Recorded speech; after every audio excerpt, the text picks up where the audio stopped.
Hi, I'm Ilana. I was only 5 years old when my world changed forever. We lived in a rundown shack on the edge of town, barely scraping by. My stomach always ached with hunger, and I'd lie awake at night listening to my parents whispering, their voices tight with worry. One afternoon, a sleek car pulled up outside our shack. A couple stepped out, dressed in clothes that looked like they belonged to another universe. Rich, polished, untouchable. Mr. and Mrs. Blackwell. They spoke with my parents for what seemed like hours. I didn't understand much of what was said, but I could feel the tension, thick in the air. "Ilana, come here," my mother called, her voice trembling. Confused, I shuffled over. Mrs. Blackwell gave me a long, cold look, sizing me up like I was an object for sale. "She'll do," she said, her tone sharp and unfeeling. Before I knew it, I was sitting in the back of their car, my old life disappearing in the rearview mirror. I had no idea what was happening, but I could feel it deep in my bones. Nothing would ever be the same again. The Blackwell mansion was enormous, more like a palace than a house. But instead of warmth, it felt cold, like it wasn't meant for people, only for showing off. There were no toys, no games, only silence. Mrs. Blackwell wasted no time handing me a mop and bucket. "You'll earn your keep here," she snapped, her voice like ice. "Martha will show you what to do." Martha, the cook, gave me a small, sad smile when we met. She was the only person who ever treated me with kindness in that house. "Keep your head down," she whispered. "Do as you're told. It'll be easier that way." But nothing about life there was easy. I was expected to clean, cook, serve, and obey. If I made a mistake, Mrs. Blackwell would scream at me, and sometimes her anger turned into blows. Mr. Blackwell, on the other hand, barely acknowledged my existence, treating me like I was just another piece of furniture. Their son, Trevor, was even worse. He took joy in tormenting me, tripping me when I carried laundry, spilling things I had just cleaned. "Oops," he'd say with a cruel grin. "Better clean that up, maid." At night, I cried into my pillow in the tiny attic room where they kept me. I missed my family, even our shabby little home. But even as a small child, I knew one thing for sure. I had to survive. One night, Martha found me crying. She hugged me tight and whispered in my ear, "You're stronger than they know, little one. One day, you'll show them all." Her words planted a seed of hope inside me, one that I clung to through years of suffering. They kept me going through the endless days of work, the sharp words, and the constant fear. I was determined to survive, to prove Martha right. 7 long years passed. By the time I turned 12, I had had enough. I spent weeks secretly planning my escape, carefully watching the guards' routines, hoarding scraps of food. One stormy night, I made my move. Heart pounding, I slipped out of the attic and crept down the stairs. The house was silent except for the rain beating against the windows. But just as I reached the hallway, a floorboard creaked. I froze. A door opened. "Who's there?" It was Trevor. Without thinking, I bolted, my footsteps loud in the quiet house. I could hear Trevor's shouts behind me, and then the sound of running feet. Somehow, I made it to the gate, squeezing through a gap I had discovered weeks earlier. I ran into the storm, rain soaking me to the bone, my legs burning, my heart racing. I didn't stop until I collapsed in a dark alley, exhausted but free. The next few days were a blur, hunger, fear, and constant anxiety that the Blackwells would find me. I slept in doorways, ate whatever I could scavenge, and kept my head low. One night, huddled in a park, a voice startled me. "Are you okay, sweetie?" I looked up, blinking through the rain. A kind-looking woman stood in front of me, a man and a girl about my age by her side. "I'm Mrs. Thompson," she said gently. "This is my husband and our daughter, Sarah. Are you lost?" I was too tired, too broken to lie. The truth spilled out of me, along with tears I had held back for so long. The Thompsons exchanged worried glances. "We can't leave her here," Mr. Thompson said, concern in his voice. "Of course not," Mrs. Thompson agreed. She knelt down beside me. "Would you like to come home with us, just for tonight? We can figure things out in the morning." Numb, I nodded, too exhausted to refuse. Their home was modest but warm, a world apart from the cold, luxurious mansion I'd been trapped in. Mrs. Thompson made me soup while Sarah gave me dry clothes and offered me a place in her room. "I've always wanted a sister," she said with a hopeful smile. In the days that followed, the Thompsons helped me contact the authorities. They were horrified by my story and insisted I stay with them until things could be sorted out. Days turned into weeks and then months. For the first time in years, I felt safe. They enrolled me in school, bought me new clothes, and asked for nothing in return. Sarah and I grew close quickly, bonding over late-night movies and whispering secrets in the dark. We laughed about the silliest things, our friendship growing in ways I'd never known before. But one night, as I lay awake, I overheard the Thompsons talking softly in the next room. "We can't let her go back into the system," Mrs. Thompson said, her voice full of concern. "She's been through too much." "I agree," Mr. Thompson replied.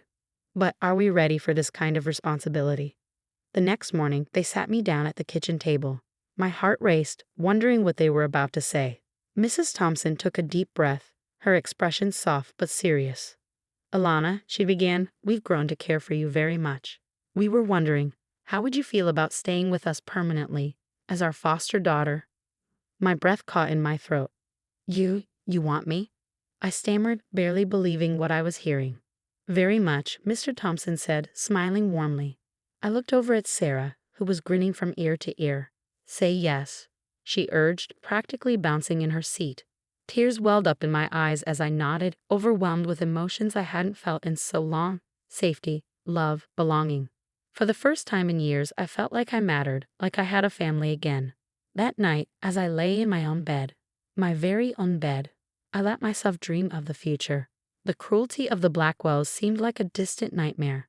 I knew the road ahead wouldn't be easy. There was still so much healing to do, so much to learn about living a normal life. But for the first time, I had real solid hope. As I drifted off to sleep, I made a silent promise to myself. Someday, I would find a way to help other kids like me. Someday, I'd make sure no child had to endure what I did. Little did I know just how far that promise would take me. Life with the Thompsons was unlike anything I'd ever experienced. There was warmth, support, and encouragement in everything they did. They believed in me, something I had never felt before. And it showed. I excelled in school, throwing myself into my studies. Science, in particular, fascinated me. I became obsessed with learning how the world worked, how the human body functioned and healed. One day, my biology teacher held up a project I had worked tirelessly on. "Ilana, this is remarkable," she said, her eyes gleaming with pride. "Have you ever thought about a career in medicine?" The idea took root instantly. When I mentioned it to the Thompsons, they were thrilled. "We'll support you every step of the way," Mr. Thompson promised. That summer, I volunteered at a local clinic, shadowing doctors and nurses. Watching them care for people, seeing the way they could bring hope and healing to those in need, I knew I found my calling. "You've got a real gift," Dr. Rodriguez, the clinic's head, told me one afternoon. "You'd make an excellent physician." Getting into medical school wasn't easy. I studied harder than I ever had, pushing myself to the limits. The day the acceptance letter arrived, the Thompsons and I cried tears of joy. "We're so proud of you," Mrs. Thompson said, hugging me tightly. Med school was grueling, and there were nights I wanted to quit, days when doubt gnawed at me. But I kept going, reminding myself of how far I'd come and the promise I had made all those years ago. During my residency, I earned a reputation not just for my skills, but for my compassion. "Dr. Ilana has a magic touch," I overheard one of the nurses say. "Patients just love her." It was around that time that I heard about the Blackwells. They had become embroiled in financial scandals and were now the subject of public disgrace. "Serves them right," Sarah said when I told her. But to my surprise, I felt nothing. They were a part of my past, a chapter I had long since closed. Instead, I focused on something far more important: reconnecting with my biological family. It wasn't easy. There was pain, guilt, and a lot of anger to work through. But slowly, we rebuilt our relationship. "We're so sorry, Ilana," my mother sobbed the first time we met again. "We thought we were doing what was best for you." I couldn't forget what had happened, but I chose to forgive. Now that I was established in my career, I was even able to help them financially, lifting them out of the poverty that had driven us apart in the first place. One day, after a long shift at the hospital, I ran into Dr. Rodriguez. He smiled as soon as he saw me. "I always knew you'd go far," he said, beaming with pride. "We have an opening for an attending physician here. I'd love for you to consider it. I accepted on the spot. It felt like coming full circle, returning to the place where my journey had truly begun. That night at dinner with the Thompsons, my family in every way that mattered, Mr. Thompson raised his glass. To Ilana, he said, "From a scared little girl to a brilliant doctor, we couldn't be prouder." I smiled, feeling warmth flood my chest. "I couldn't have done it without you," I said. "You gave me a chance when no one else would." Sarah nudged me playfully. "So hotshot doctor," she teased. "What's next?" I thought about the children I had seen at the clinic, the ones who reminded me of myself, scared and alone, desperate for help. "I think," I said slowly, "I want to find a way to help kids like I used to be. Maybe volunteer at shelters, mentor foster kids, something to give back." The Thompsons nodded, their expressions full of understanding. They knew, just as I did, that this was only the beginning of a new chapter. I had risen from the ashes of my past, and now it was time to help others do the same. Years passed, and I found myself as a respected doctor at Memorial Hospital. My past, once filled with darkness and pain, seemed like a distant nightmare, but no matter how far I had come, I never forgot where I started. One hectic day in the ER, as I reviewed the intake forms, a familiar name made my blood run cold. Blackwell. There they were, older and grayer, but unmistakable. The people who had tormented my childhood. Mrs. Blackwell lay on the gurney, pale and frail, while Mr. Blackwell hovered nervously by her side. "Dr. Thompson," a nurse called out, using my adopted name. "The patient is ready for you." I took a deep breath, steadied myself, and approached. The moment our eyes met, recognition dawned on their faces. "Ilana." Mrs. Blackwell gasped, her voice weak but unmistakable. "Is that really you?" I held my composure, keeping my professional demeanor intact. "I'm Dr. Thompson," I corrected, cool and detached. "What seems to be the problem today?" As I examined Mrs. Blackwell, they stumbled through awkward attempts at conversation. "We've thought about you often," Mr. Blackwell said, his voice tight with guilt. We're sorry for." I cut him off. "Mr. Blackwell, I'm here as a doctor, nothing more." After diagnosing Mrs. Blackwell's condition, nothing serious, thankfully, I turned to leave. "Ilana, please," Mrs. Blackwell's frail hand grasped my arm. "We were wrong. What we did. Can you ever forgive us?" I looked at her, the memories of years of abuse flooding my mind. The pain, the fear, the loneliness, it all rushed back. I met her gaze and without hesitation, I answered no, I can't. But I've moved on, and I suggest you do the same. With that, I walked away, leaving them to grapple with their guilt. It wasn't my burden to carry anymore. Later that week, I visited my biological parents. Thanks to my support, they now lived comfortably, a far cry from the poverty of my childhood. "You've given us a second chance at life," my mother said, hugging me tightly.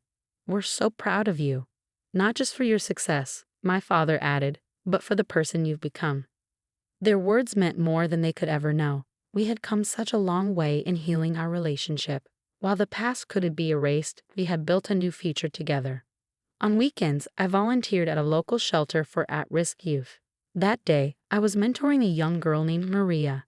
"Do you really think I could be a doctor someday?" she asked, her eyes wide with hope. I smiled, remembering my own journey. "With hard work and determination, you can be anything you want to be. I'll help you every step of the way." Later, as I drove home, I reflected on how far I'd come, from a scared, abused child to a doctor who could now help others. The road hadn't been easy, but every struggle had led me here. I thought about the Blackwells, now facing the consequences of their actions. I felt no joy in their downfall, but I was glad that justice, in its own way, had been served. My phone buzzed with a text from Sarah. "Don't forget, family dinner tonight. Mom's making your favorite." I smiled. The Thompsons were my real family, the ones who had given me love and support when I needed it most. As I pulled into their driveway, I saw them waiting on the porch just like they had on the first night they took me in. Mrs. Thompson waved, her face lighting up with pride. Walking towards them, I felt an overwhelming sense of peace. My journey had come full circle. I had not only survived, but I had thrived. And now, I had the power to help others do the same. The little girl who once felt powerless now had the power to change lives. And I was just getting started. That's the end of Ilana's incredible journey. Now, I want to hear from you. Was Ilana right to reject the Blackwell's apology, or should she have considered forgiveness for her own peace of mind? Is there a point where some actions are truly unforgivable, no matter how much time has passed or how remorseful the offenders are?